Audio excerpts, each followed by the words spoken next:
Pitch in three, two, one, go. When you observe the global tensions from competing giants like the US and China, and you look at the priorities of the UK, the best way to have a modicum of stability is to cocoon from the chaos outside. Clarifications. What is the most important thing about this debate? This is a debate about strategy of prioritization, not picking one over the other exclusively. Second, what are the metrics we ought to consider? First, sure, let's take them at their best. We're going to talk about the autonomy aspect of UK post-Brexit and why, in their interest, this is a good thing. But secondly, the more important thing is we need to prove the value judgment that it is at least worth trying to rebuild relationships by positing the incentives of the UK to do this, and why EU is likely to be fine with this. Just a technical clarification: this is not an actor motion. Even if we classify their intrinsic interest, it's not going to matter so long as they do not prove that it provides any benefits to neutral observers, like maybe it's neighboring European countries not within the EU. We talk about the ASEAN, but we're going to prove later why they are not really something that's going to be important in the debate. A few floating responses off the top of my speech. First, opposition side mistakes this as an actor motion, as we said. As what Kuya Joseph said in the top of his speech, this is debate about strategy in terms of where and who we get resources and allies. What we are seeing is a race to allyship and solidarity. The world is bracing for multipolar and increased geopolitical conflict, which we have to contend with. Take note, little to no response to the framing of Kuya Joseph that preempted this Brexit push. Second, leader of opposition talks about the British monarchy. My brothers and sisters in Christ, the monarchy is tokenistic. The true decision maker is the parliament, who Kuya Joseph said can change their mind and perspective. This is an important thing about the political system of the UK, which they failed to nuance it on, especially about the Brexit and how it was politically charged, but outside looking in, there are more proximate things to be urgent about and consider. Specifically, all of the geopolitical analysis and comparative Kuya Joseph told you. Third, the comparative the leader of opposition give you is vague and again uncomparative. We're quite confused because the question is, who will they partner with? Kuya Joseph mentioned how US, China, Russia, etc.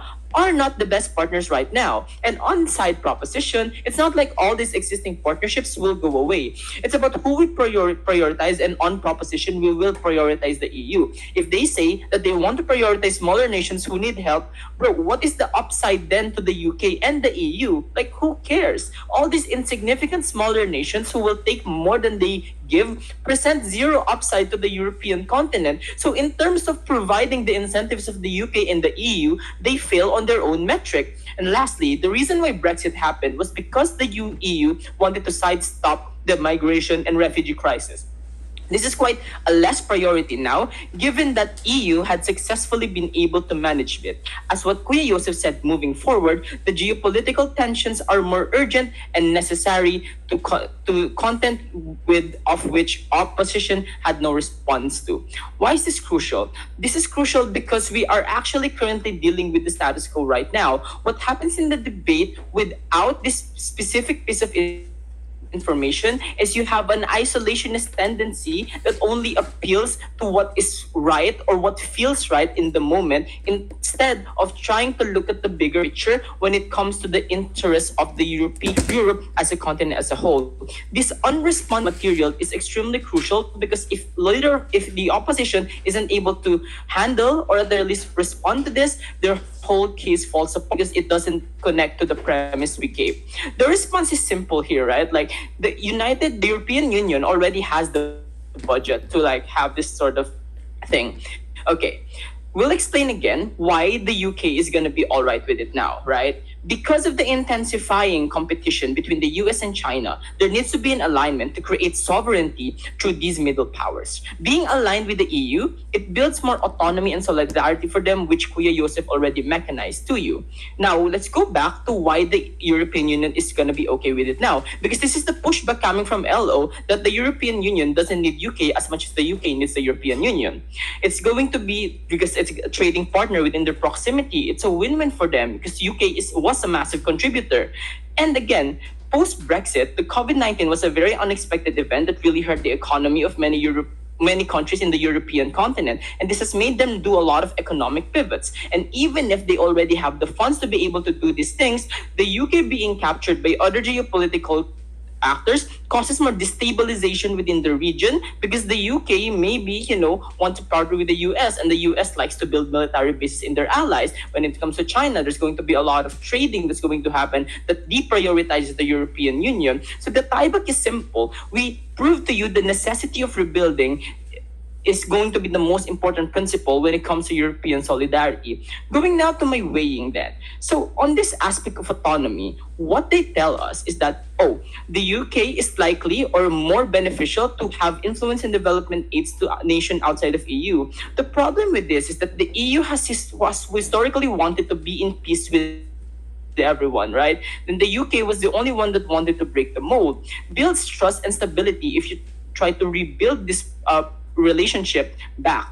And second, this idea of that the citizens do not want to be part of the EU anyways, and this somewhat ties back to their autonomy but does not answer. What happens when the scales of volatility falls not in favor of you as an independent actor?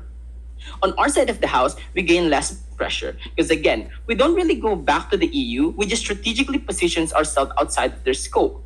Given the growing tensions, the UK partnering with them leads to more pressure due to them being in the crosshairs of the EU. This is a comparative that opposition has to deal with because neutrality doesn't work in the moment. The impact is simple.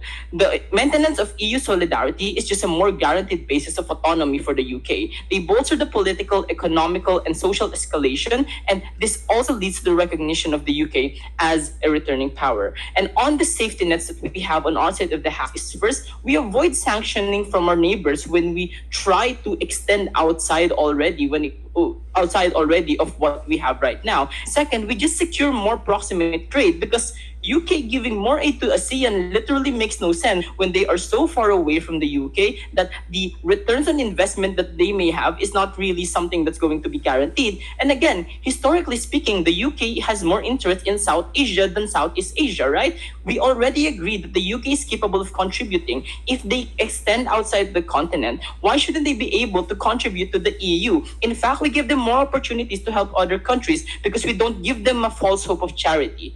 And with all those reasons, proud to propose. You're here.